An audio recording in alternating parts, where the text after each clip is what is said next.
This pandemic has really changed everything around the world. From our basic way of living, the celebration of big events has suddenly shifted to new normal. God's plan is always perfect. He may not work things out the way we planned, but He is working things out for the better. And finally, it's graduation day. Pilar Central School proudly presents its second virtual graduation ceremony for this school year 2020-2021 with the theme, Kalidad ng Edukasyon, lalong patatagin sa gitna ng pandemya. Ladies and gentlemen, the processional.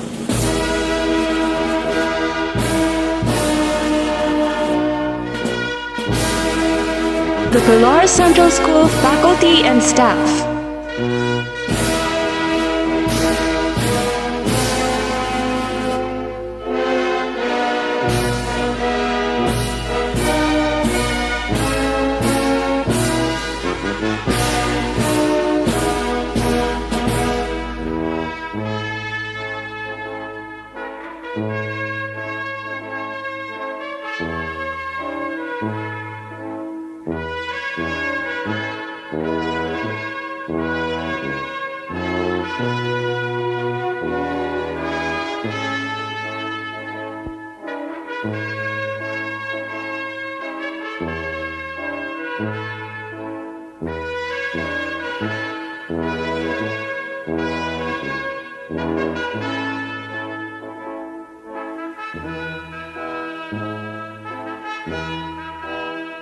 Here are the candidates for graduation.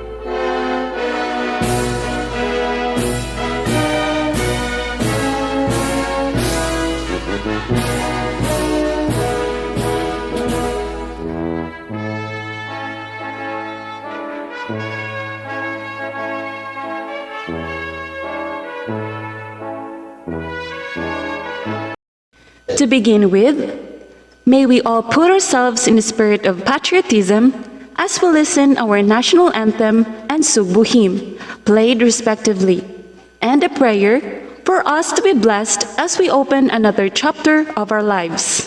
Mga kababayan, ang pambansang awit ng Pilipinas.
Sugbuhan ang kapuputan sa habagatan, kinapusuran lalawigan sa kabisayan,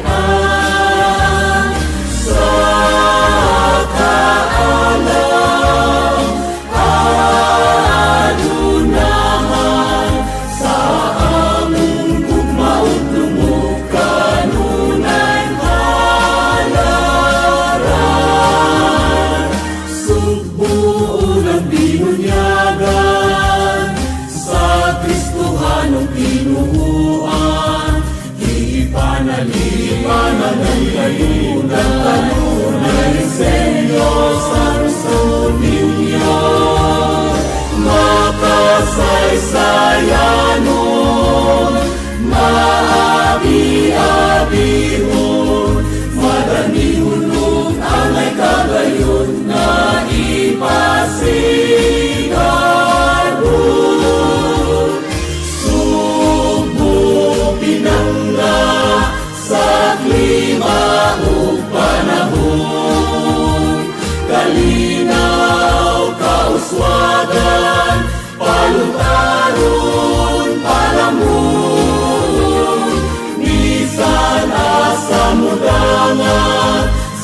Let's bow our heads and place ourselves in the presence of the Lord.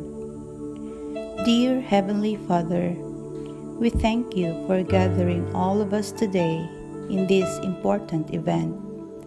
Bless everyone present here today, that each one of us may be able to share what he or she have for your glory and honor. We pray for our graduates today and lift them before you. We ask for your peace to cover them. We ask for laughter and joy to fill their days.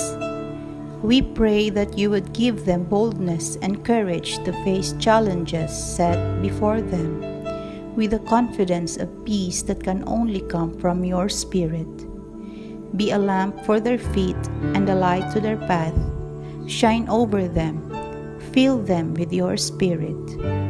May today be a memory that burns bright within them as they embark on life's great adventure. May the various activities related to this event be a success through your intervention. We ask all of this in your name. Amen. It's overwhelming to hear words of welcome from our very own Danilo Jr. Iliveras with honors. The present COVID-19 pandemic has brought extraordinary challenges and has created the largest disruption of education systems in human history. Ours is no exception, despite the far-reaching changes that COVID-19 pandemic has brought in the Philippine education system. Specifically, in a far-flung area like Pilar, we've managed to survive in the new normal. Now, we are graduating in the midst of a global pandemic. Today is a defining milestone in our lives. My utmost respect to our district OIC and at the same time, our school principal, Mrs. Eleanor C. Omolon, Pilar Central School Teaching Force, administrative officials, barangay officials, distinguished guests, their parents, co-graduates, friends, a pleasant day to all of us. On behalf of graduating class of school year 2020-2021, I am delighted to welcome you to the 2021 End of School Rites. Today is a special day for all of us. As we celebrate our success, once we can raise our heads high, for we have overcome all the challenges in life. Through at us in the past months, at the height of COVID-19 pandemic, it has not been easy, but we have reached the end of this hurdle. As we celebrate this auspicious occasion, let us pause for a moment and dedicate this moment of glory to all our parents for their unconditional love and unquestioning beliefs in our abilities, for their selflessness for everything. We, the graduates, could not have gone this far without you. For the past years of our lives in school, we also had the benefit of being taught by some of the most dedicated faculty this alma mater has to offer. Our dear teachers, through your humility and wisdom, you have shown us the necessity of maintaining a shameless curiosity and an open mind, not only in intellectual pursuits, but in all facets of our lives. Our teachers and administrators have equipped and prepared us for our futures. They taught us not only lessons in the book, but also taught us lessons in real life. Our teachers did not fail us in our education, and for that, we would like to convey our deepest gratitude and sincere appreciation to all the Pilar Central School faculty. Our 2021 End of School Rites bears the theme, Strengthening the Quality of Education Amid the COVID-19 Pandemic. This theme highlights the fact that amid all the challenges, utmost necessity and priority must be given to the learner's right to inclusive and quality education, as we as to learners' safety from the health risks of COVID-19. These are the other innovations in this school year. strengthen the quality education amid COVID-19 pandemic. This is the department's response to the challenges posed by COVID-19 in the field of basic education. Quoting from the remarks made by our DepEd Secretary, Professor Emeritus Leonor Magtolis Brayones, I have always maintained that education must continue whatever the changes and ever dangers and confront now and in the future. Together, let us face the challenges of the new normal with the virtues of the old normal: courage, faith, adventure, and discovery. For as long as one continues to live, one continues to learn. Let us be resilient and continue to strengthen the quality of education amid COVID-19 pandemic. Members of graduating class of school year 2020-2021, congratulations on reaching this milestone in our lives. As we close this chapter and continue to write the pages of our lives, let's never forget the bridges we've crossed, the bonds we've shared, and the memories that we've made. Let's always remember the essential role that Pilar Central School played in helping us curve a niche in a pursuit of excellence. Thank you, and once again, welcome to 2020 to 2021 virtual graduation. And now, ladies and gentlemen, you're about to witness virtually the main highlight of today's event. To do the honors of presenting this school year's candidates for graduation, may we have on screen our Grade 6 Daisy Advisor, Ms. Leia M. Olarte, followed right away by the acceptance and confirmation by our District Caretaker and Pilar Central School Principal 1, Mrs. Eleanor C. Omolon. In my capacity as Grade 6 Advisor of Pilar Central School, I have the honor to present to you 53 candidates for graduation, 26 of whom are boys and 27 of whom are girls, who have satisfactorily completed the minimum requirements of 6 years of elementary curriculum as prescribed by the Department of Education and are now awaiting for your confirmation as graduates with all the rights, honors, privileges thereto appertaining. By virtue of the authority delegated to me by the school's Division Superintendent, Marilyn S. Andales, EDD of the Division of Cebu Province, based on the facts and figures your school head had just presented, and on the assurance that you have satisfactorily completed the basic requirement for elementary graduation as prescribed by the Department of Education, I now confirm you graduates this July 2021 with all the rights, honors, privileges thereto appertaining. Henceforth, therefore, you are now eligible for transfer and admission to any secondary schools under the Republic of the Philippines.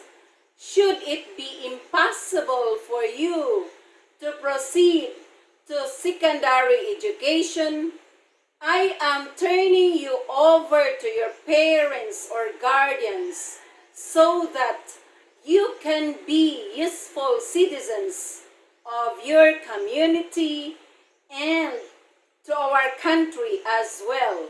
Congratulations and Godspeed. Distribution of certificates for graduation with the proud parents. Burinaga Genero C. with high honors. Proud parents, Mr. Jerome Burinaga and Mrs. Diana Rose Burinaga. Alaura Jamel S. with honors. Proud parents, Mr. Giovanni Alaura and Mrs. Marie Ann Alaura. Borinaga Vince Gerald D. With honors, proud parents, Mr. Gerardo Borinaga and Mrs. Gina Borinaga. Cabilio May Fatima M. With honors, proud parents, Mr. Loreto Cabilio and Mrs. Mercy Cabilio. Istor Risa May Joy C.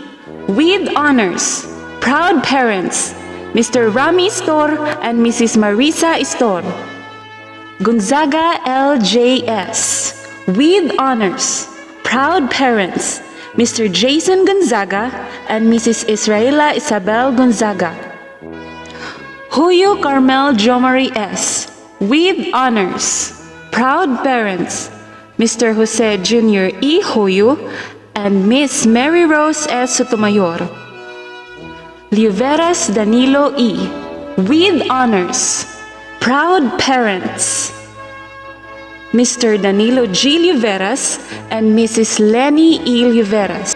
Magno Nina Christine E. With honors, proud parents, Mr. Christopher M. Magno and Miss Alfie A. Estor. Nibla Romelen C.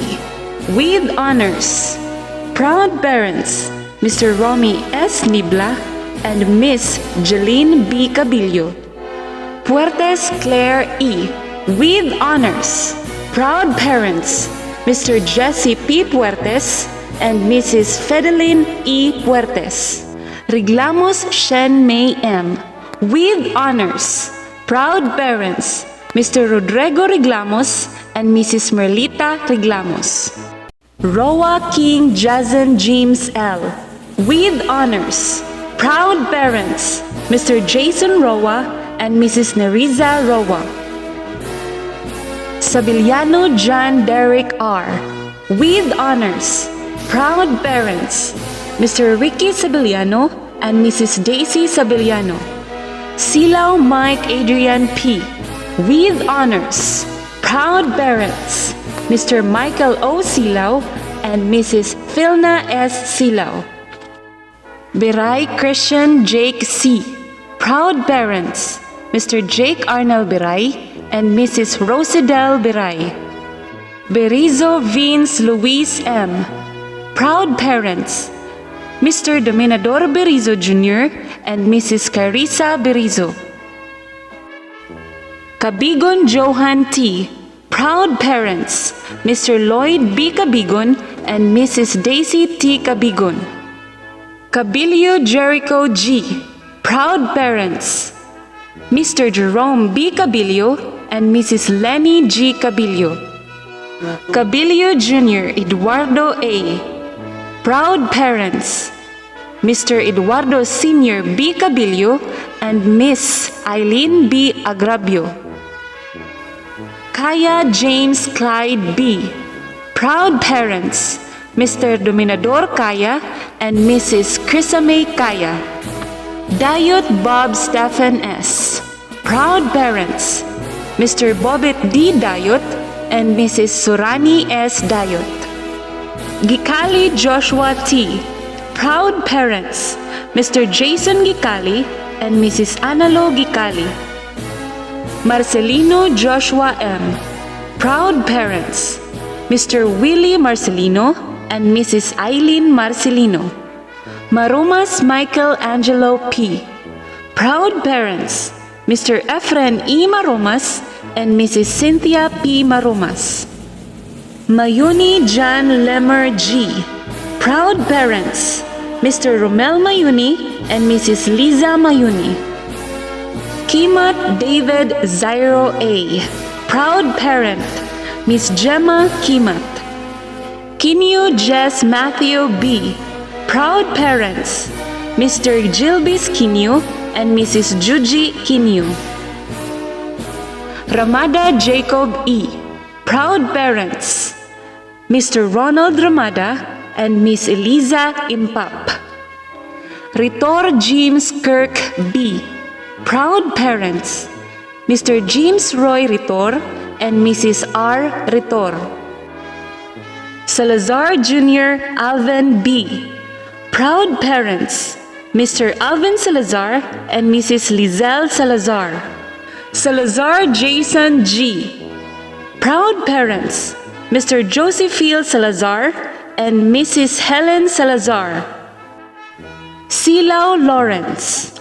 Proud parent, Miss Lorena Silao. Tito Christian Jose E. Proud parents, Mr. Jose Jr. Tito and Mrs. Christy E. Tito. Tureno Melchor B. Proud parents, Mr. Antonio N. Tureno and Mrs. Evangeline Tureno. Wenceslao Johnny Jr. J. Proud parents, Mr. Johnny Wenceslao and Mrs. Luz Viminda Wenceslao. Anong Naj CG F. Proud parents, Mr. Roby Anong and Mrs. Maria Lourdes Anong. Avila Chelsea Ann B. Proud parents, Mr. Crescente Avila and Mrs. Merlinda Avila. Berizo Ayala Fatima G. Proud parents, Mr. Eddie Berizo and Mrs. Gracelyn Berizo. Berizo Loris May D. Proud parents, Mr. Verhel Berizo and Mrs. Mary Jane Berizo. Burinaga Shaira C. Proud parents, Mr. Ray Glenn Burinaga and Mrs. Irene Burinaga. Kalumpag Laika G. Proud parent, Miss Gina Kalumpag. Cortez Reynalyn F.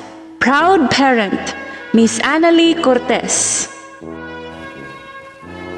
Maaghop Ayesha Ann S. Proud parents, Mr. Vicente Maaghop and Mrs. Melka Maaghop. Misias Miraflor L. Proud parents, Mr. Henry Misias and Mrs. Marilyn Misias. Mikabalo Loimi D.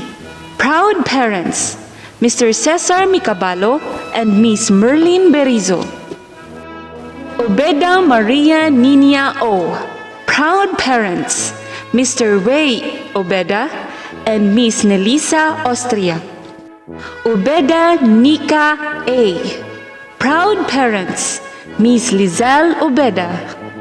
Pugata Salve C. Proud parents, Mr. Patrocinio Pugata and Mrs. Emily Pugata. Requinto Cristabel P. Proud parents, Mr. Sabas L. Requinto and Mrs. Jeneline Requinto. Sumalinog Angel T. Proud parents, Mr. Celso Sumalinog and Mrs. Annalyn Sumalinog. Tansa Angel Rose B. Proud parent, Miss Teresa Balaod. Rigosa Trisha May A. Proud parents, Mr. Jaime Jr. Trigosa and Miss Ivy Avila. Today's affair is not complete without the graduation messages from Leonor Magdolis Briones, MPA, Secretary of Education. Salustiano T. Jimenez, CESO 6, Regional Director of Region 7.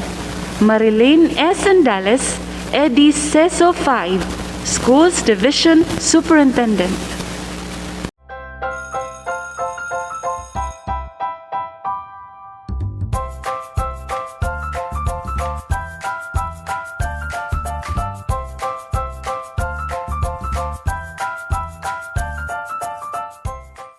Good day to each and everyone who is attending virtually present at this time of our graduation ceremonies for our beloved and very precious graduates for the school year which ends at this time. First of all, I'd like to greet the parents and family members without whose sacrifices, whose reminders, and whose participation in the learning process for our graduates have resulted in this culmination program. This year, your role has changed drastically, where we've always thought, we've always believed that the matter of educating our children rests nearly exclusively on our teachers and our staff. This time, you parents, you family members, you who are in the households of our learners have expanded your role and contributed to this wonderful day wherein finally, our learners are graduating in this culmination exercise. So congratulations, because this year has not been very easy, has not been a picnic for our teachers, for our family members, as well, especially the parents, mothers, fathers, sisters, brothers, and all who have contributed to the achievement of our learners at this time. So, maraming salamat at congratulations, parents and family members. Mas malaki ang role ninyo at this time compared to earlier graduation exercises. Secondly, I would also like to greet our teachers, without whose very careful review and careful supervision of the work of our pupils and our learners, this event would not be taking place at all. And so thank you, teachers. Your role has also expanded, in addition to seeing to it that the modules are faithfully followed, the assignments are correctly implemented, and the learners are truly learning. And you have had to deal with new ways of assessing the performance also of the learners. So congratulations, teachers, for enduring, for your patience, for your love for our learners, and your willingness to engage in a way and methods of teaching which are different from those which are used to. Assessment must have been especially difficult for you, especially since you were not able to see most of the time our students in face-to-face meetings, and most of the meetings, of course, were virtual. We'd also like to thank the local government units for their interest, for their cooperation, and for their continuing contributions to the needs of education, even as our children do not go to school. Your donations of material as well as financial resources at this time are most welcome, and your advice has been taken seriously not only by our teachers, by our school officials, but also by our officials in the Department of Education. We continually talk with local government units, especially in times of disaster, in times of great need for classrooms, for space, and for responses to unforeseen emergencies. Thank you, local government units. But of course, most of the congratulatory greetings fall on the deserving graduate. Each and every one of you is truly special. You are different from the other graduates who have passed through the portals of your school. You went to school practically without seeing your teachers, if at all. You went to school with your parents, your mothers, and your fathers hovering over your shoulders and seeing to it that you are able to complete your assignments. You are completing your studies at a time when examinations and assessments are different. You are culminating these long months of hard work at this time, even as you have to do family chores, even as you are distracted, and even as your world has turned upside down, and it seems and it appears as if we don't know what the future holds and what will happen next. But you have persevered, and now you are ready to graduate. And therefore, you deserve each and every bit of congratulations from us in the Department of Education, from your parents and family members, your teachers, from the officials in local government, as well as in the parent teachers associations. You deserve each and every single congratulatory pat on your back, each hug virtually, of course, and each greeting, which I am sure you are also receiving virtually. I don't know if you will remember this event many, many years from now. I have tried to recall myself who our graduation speaker was when I finished high school and when I finished my college studies. All I remember is that the graduation speaker was someone important, someone who was invited because that someone is supposed to give a message. What was more important to us graduates at that time was the excitement of the celebrations, the happiness and the joy of our parents, the sadness of parting from our classmates and from our teachers, and the enjoyment of all the graduation events that usually take place come commencement day.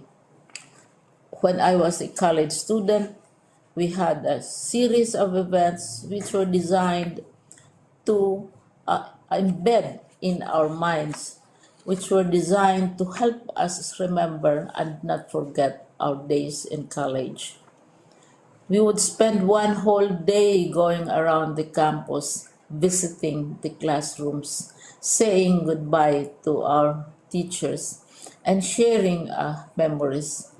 We would have bonfires to say goodbye to each other. We had baccalaureate services where we committed ourselves to God and we prayed for guidance when we go out into the world. So many celebrations, and the speaker, of course, is the least important and easily forgotten component of the graduation exercise. Nonetheless, I will exert all efforts to share with you what I see are things or issues which a graduate should remember and recall. I have said that you are very special. You are very different.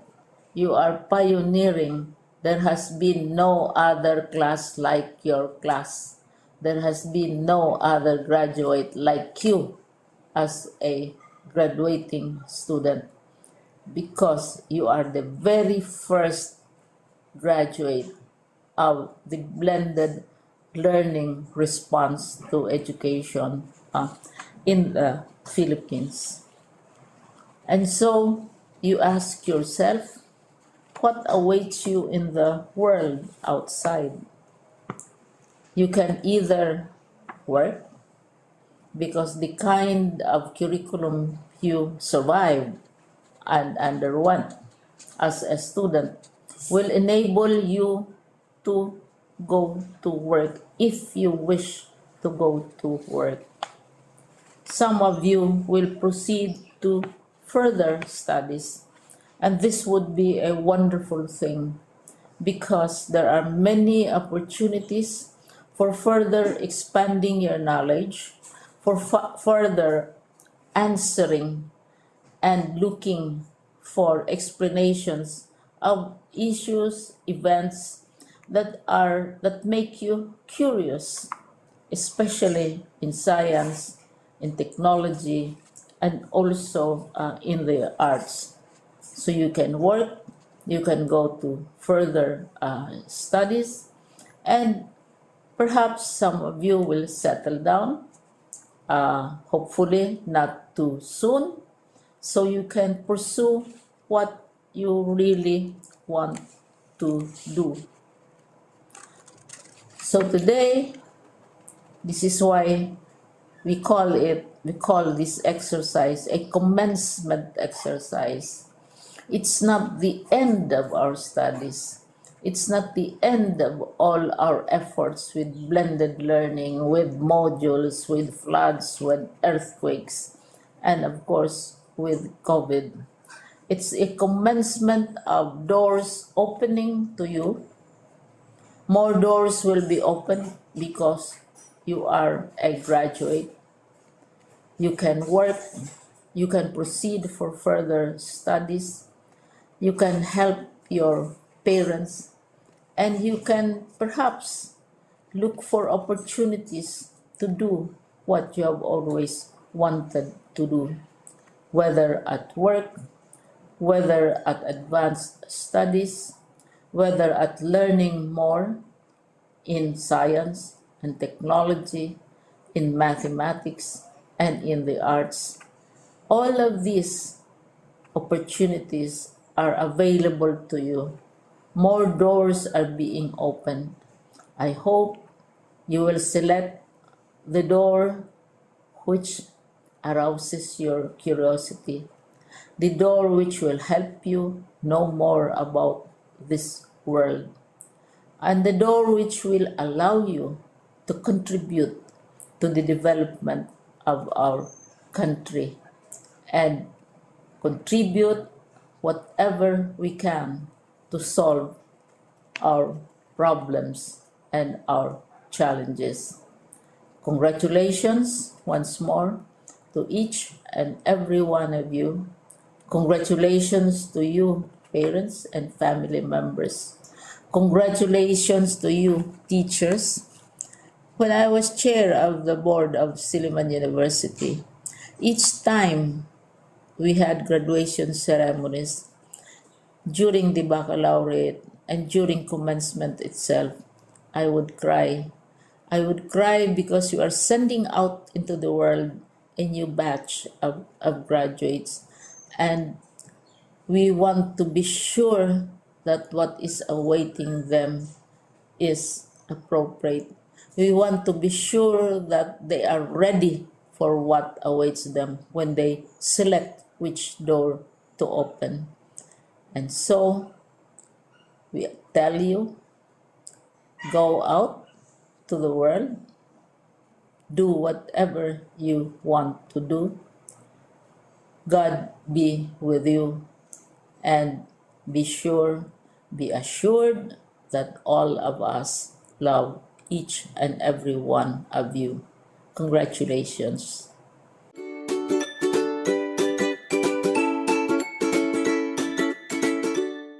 Greetings of love and peace to each and every one. School year 2020-2021 has been the most challenging year in education. All been struggling to survive in all aspects. But our beloved Secretary Leonor Magtulis Briones lead the baton that education must continue amidst whatever crisis we will be facing. And so, here we are, celebrating one of the most precious accomplishment that you have, your graduation and moving up ceremonies. It is one fleeting sense of pride and joy to be able to celebrate with all of you for your victory, bravery, resilience, perseverance, and commitment that push you to experience what we have today. So our beloved, most precious gems, our dear learners, just wanted to let you know that you are doing great. It is not easy to be learners with all the pressures in today's world. The more in these trying times due to pandemic. How you hurdle your lessons remotely through distance learning of varied modalities, the fear and scare of the virus due to negative publicity, and many more. But you survive and victorious. So, don't lose your heart if you find things difficult. Today, the world is so tested. It is a high time that you put all your learnings into action. Never be a bystander watching as the world takes a paradigm shift. Take the wheel. Collectively, the youth are stronger than any pandemic known to men. Remember, everyone is a student of life as we all keep learning something or the other throughout our lives. So, keep the faith and believe in yourselves. Work hard and work smart too. And with the right focus and determination, you will see that goals are not impossible to achieve. Just have a clear plan, and whatever detours come your way, don't be afraid. Face them with conviction that those are part of the pitfalls where we cannot evade. So be strong and let your education and learnings with God be your shield. And don't forget to thank the most honest persons in your life. Those who can say and tell you exactly what you are doing, either good or bad. Those who guide you sincerely to the path where you want to walk on. Who always with you in times of your successes and downfalls.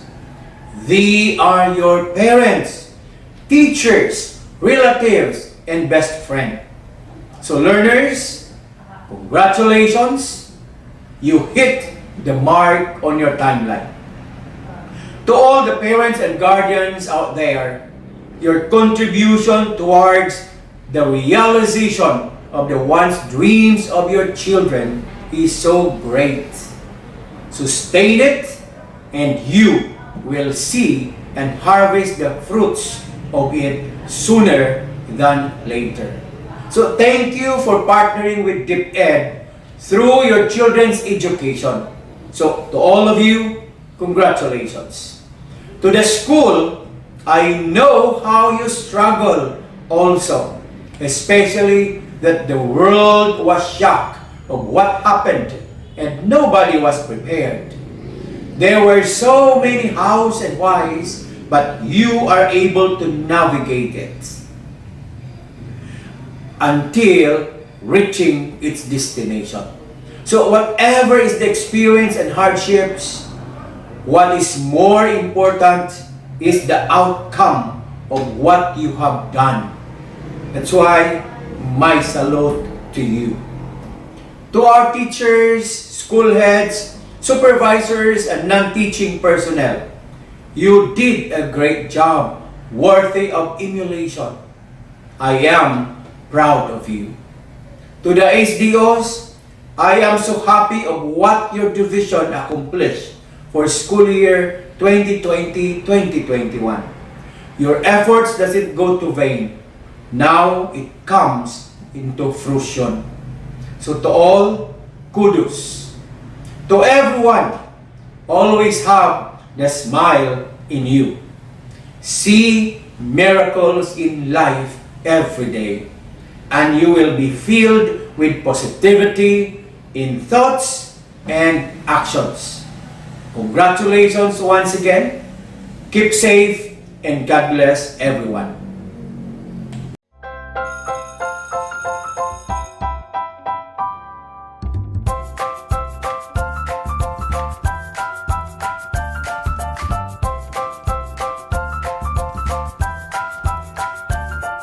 My warmest greetings and congratulations to the completers and graduates of school year 2020-2021. You are a special gem in this challenging time brought about by the COVID-19 pandemic.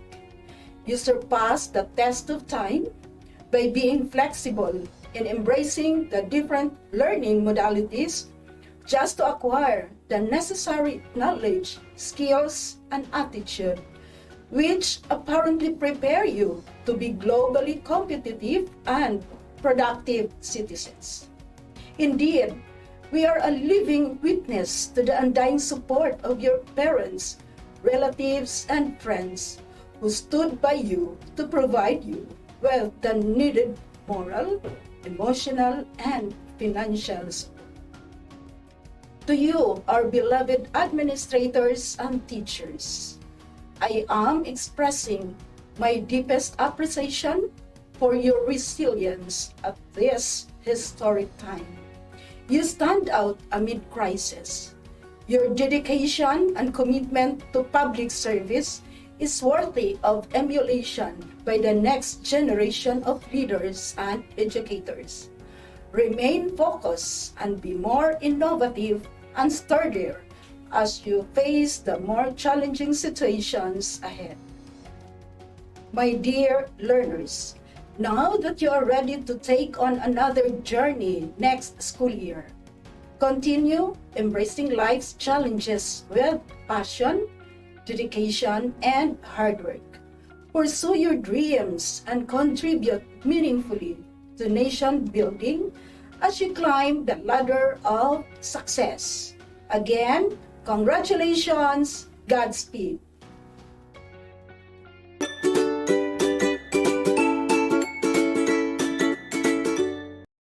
Let's listen to the words of gratitude from Jean Rose Borinaga with high honors. Success is not how high you have climbed, but how you make a positive change to the world. My respect to our district caretaker and at the same time our school principal, Mrs. Eleanor C. Umulon, Pilar Central School Teaching Force, administrative officials, barangay officials, distinguished guests, co-graduates, friends, a pleasant day to all of us. The Philippine education setting had been impacted by the COVID-19 pandemic. Despite these trying times, classes still, and we enthusiastically battled it, and now we celebrate this moment of victory for us. Today, we are celebrating the success of the fruitful end of our elementary education. This is not the end of our struggle, but the beginning of our new chapter in our school life. I know that we have a fixed feelings, time to rejoice, for we are able to finish and accomplish something that we can be proud of, and a time to feel weary, for we say goodbye to our dear alma mater, Pilar Central School, which cradled us with knowledge and skills that serve as our weapons to battle the odds against our unfinished dreams, to cut off the poverty line of our families, and to bring them into higher level of standards of living. Our 7 long years of our journey in this alma mater give us the opportunity to make a positive change to the world. In behalf of my fellow graduates, I would like to take this opportunity to thank God and those who have helped us achieve our dreams, especially the Pilar Central School teachers, to our dear parents for their untiring support and guidance. Also to our classmates, batchmates, and friends for their laughters and tears that we shared together. Wishing you all that we would cherish those unforgettable moments and experiences that we had in our elementary years. Our second virtual graduation ceremony bears the theme, Kalidad ng Edukasyon, lalong patatagin sa gitna ng pandemya. The learners should continue to enjoy the right to inclusive and quality education. No matter what would be the challenges or stumbling blocks, classes must go on. So my fellow graduates, let us dare to soar high and be the best of what we are. Once again, good morning and congratulations!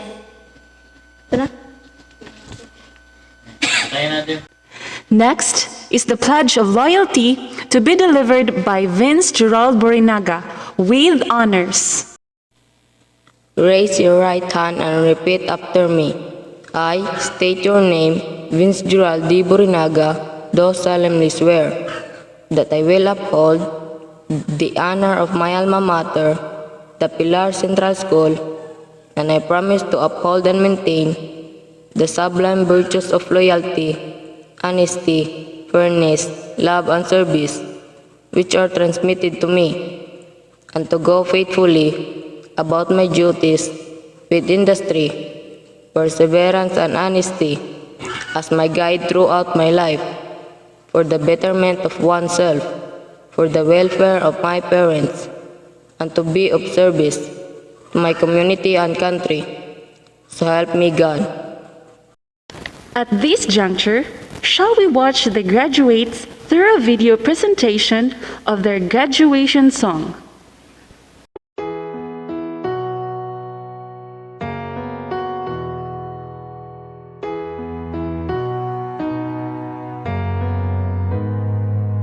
We might not be walking across that stage with the cameras flashing. They've been waiting on our day. It's been a journey, hasn't it? I wouldn't trade a moment. No, I wouldn't change a moment. I'm who I am because of you. Whether we've known each other our whole life or just a year or two. And I'm grateful for the time we put in.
Congratulations, graduates, and to your proud parents.